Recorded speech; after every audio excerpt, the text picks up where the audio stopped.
Hello, Leo. I don't know. Hi, Leo. It's Oh My God Tarot, and this is your someone secretly talking about you tarot card reading. So here today, we are going to figure out who's talking about you, and we're going to do that using the astrology reading cards, where we're going to do the sun, moon, rising for this person, or the energy that they're putting towards the situation, and then we'll do a tarot spread. Alright, so let's have a look. If you like your own personal reading, please check out the description for a link to my website. If this reading resonates with you, you may be interested in that. And yeah, here we go. We'll just get on into it.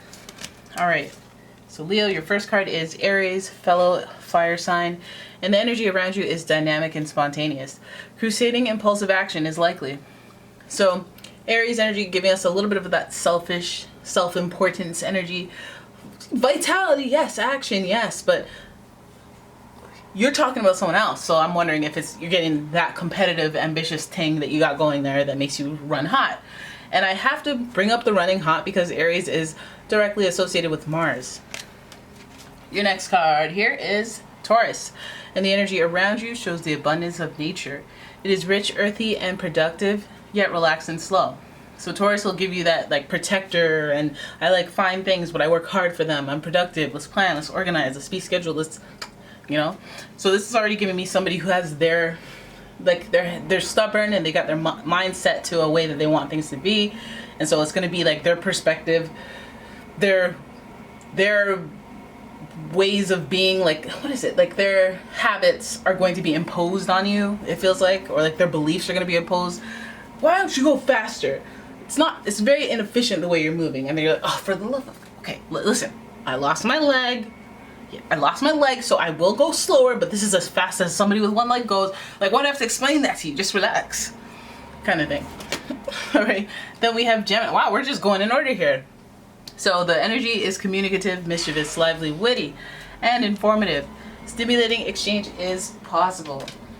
I like it. I like it. Hey, Mikey, I like it. Alright, because you have Gemini, and at least if we're going to be stubborn, if we're going to be dead set in our ways or a little self-oriented, at least we have communication skills, at least we have the intellect, where you can kind of trust their decision making, but at the same time it's like, no, you know, hey, some days you're nice and some days you're like, one day duality is okay with you, and then some days you're just running solo, and what's going on with that, you know? I feel like this person has maybe a switcheroony attitude kind of thing with that Gemini energy there. They may be very persuasive, so one day you turn around and you go, wait, why are they getting their way all the time? They're making me agree that we both want the same thing. That's how that happened. Oh, I've been bamboozled. But anyway, that I sense no malice so far, but let's have a look at your tarot spread and figure out what the heck this person is talking about when it comes to you. Your first card. Oh, Seven of Swords. Are you kidding me? You want to start this with lies? Let's keep going. Okay. Ooh. It's getting hot. It's getting hot and juicy in here.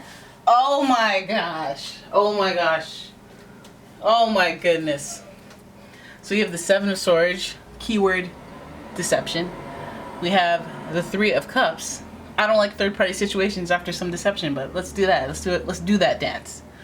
All right. This is also, it speaks to a celebration amongst friends, reunion. You know, reconciliation, reunion, coming back together. And then we have the notorious F-boy of the deck. He's not in reverse, but he's just a little immature. A little bit of a fun boy. And then we have the Magician, which is brilliant stuff. Gemini is associated with the Magician, as well as being the planetary ruler for for Gemini. So there's some manifestation energies there with this card. And it's your first major arcana card. And then finally we have the Two of Wands in reverse. I'm into it, guys. I'm into where this is going. You know, I'm into what they're talking about when it comes to you. I feel like there's some info here. Oh, yeah. Let's have a look at the reading as a whole.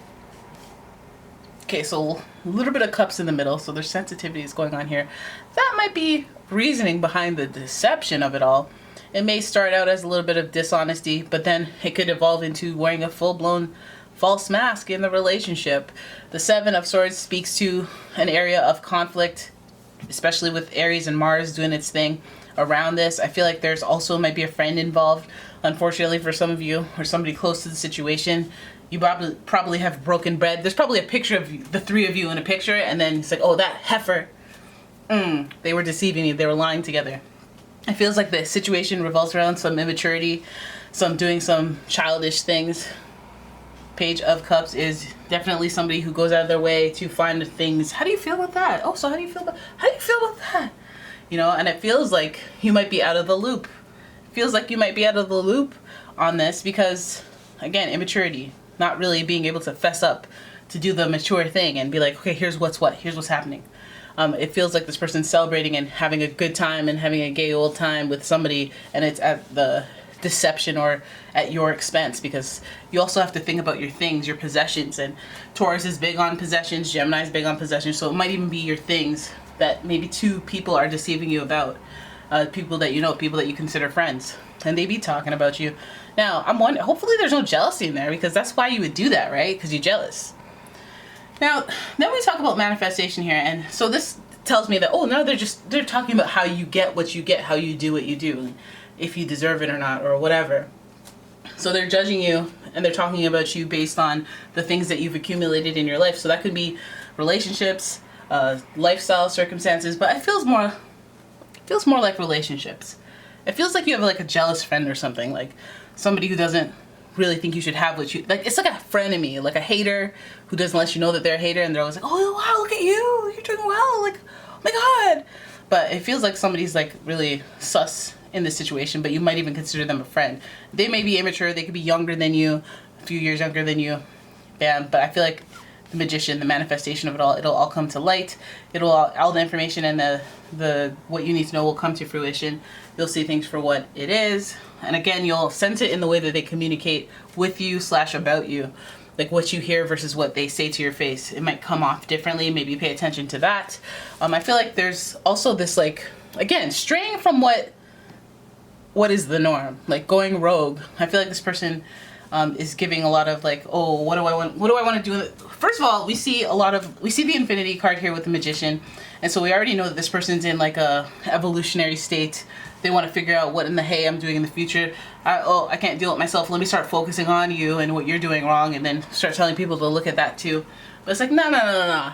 Stay with the manifestation. Stay with what you're doing. I feel like this person is like a moth to a light, and you're the light, and you're out here manifesting your stuff, and they're watching on, and they're seeing the example, but maybe they're just handling it in a very immature way, being a hater, or just being immature, emotionally immature. So then we have this to end the reading. Why am I out of breath, you ask? I forget to breathe sometimes. I really do. The Two of Wands is giving us this whole threshold between, like, I can keep going and doing what I'm doing, or I can walk into the unknown and take a risk, or something, head towards the future, even though, like it's like when you feel called towards something. But I feel like this person's being called in the wrong direction, and that's what makes them talk about you in a funky kind of way. I feel like there's admiration there that they're not realizing. Maybe they're being a hater and they don't even realize it. They're like, yeah, but I don't like them shoes though. Like, why you always have one little comment. The one little comment that just tears down the mood. Maybe they don't even know it and they're subconsciously doing it, and then you're just like, hey, listen, you're being a hater. I don't mean to accuse you of things, but I gotta call it. I gotta tell you, you're showing some hater energy.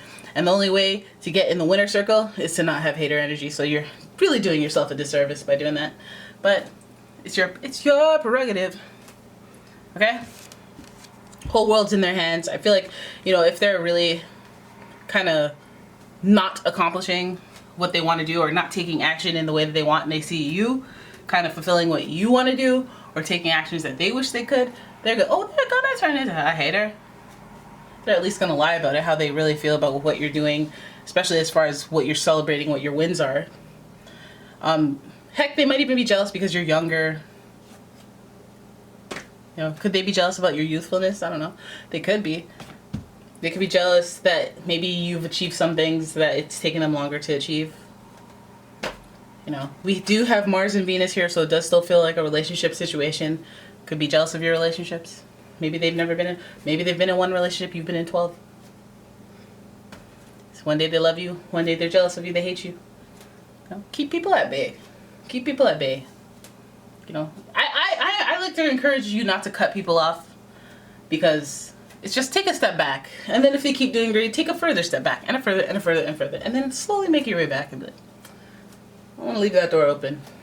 Not if somebody's like violent toxic or like ridiculously toxic, but it's like if you do something, if you have a oopsie or a my bad, I don't like you right now, and I know that it's my emotions making me this way, so I'm just gonna take a step back. I'm not gonna cut you off, but I'm not available right now. You know? Alright? Anyway, so there it is. That's your reading. I hope you guys enjoyed it. If you did, please give the video a thumbs up and subscribe to the channel. Leave a comment, share the video, and if you'd like your own personal reading, check out the description for a link to my website, as well as a link to my Etsy shop. And I will see you guys in the next one. Thanks so much for watching. Bye-bye.